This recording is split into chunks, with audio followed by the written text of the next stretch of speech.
तर नमस्कार मंडळी, शुभ प्रभात. तर मी इकडे आली हॉलमध्ये चाय, चपाती खाते, माय फेव्हरेट.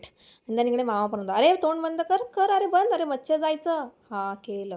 देन मी इकडं स्टेशनला आली, ट्रेनचा वेट करते आणि आत्ता बघा ट्रेनमध्ये गर्दी नाही आहे आणि आता बदलापूर आला आणि गर्दी बघा कुत्र्यागत. आणि मग मी इकडे उतरली अंबरनाथला आणि नंतर मग इकडे जरा काम करत होते. ह्यांची हँडरायटिंग खराब असल्यामुळे मला बोलवलेलं. इकडे सर काम करताय, इकडे हा किती मन लावून काम करतोय. आणि मग इकडे ह्यांचं पॅनलचं फिटिंग वगैरे चालू होतं. इकडे हा सांगतोय किती स्लो स्लो काम करतोय हा धीरज. पटेल या नुसती पटेल.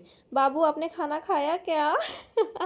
मग इकडे पॅनलची टेस्टिंग चालू होती. मग इकडे रॅपिंग करत होते आणि मग मी निघाली. इकडे आहे अनिकेत सर आणि मग मी बांगडीला पोचली. हे बघा नुसतं मच्छी मांजार. ही बाई माझ्याकडे का बघते आणि मग मी गेली पेस्ट्री करायला. माय फेवरेट पार्ट. आणि मग मी घरी आली आणि पप्पा मोबाईलमध्ये बघताय. इकडे माझा भाऊ एडिटिंग करतोय आणि प्लस टी-व्ही पण बघतोय. म्हणजे 2-2 काय बोलायचं. मग मी फ्रेश वगैरे होऊन पेस्ट्री खायला बसले आणि मग जरा स्किन केअर करत होती, कारण करायला पाहिजे. चला असा होता.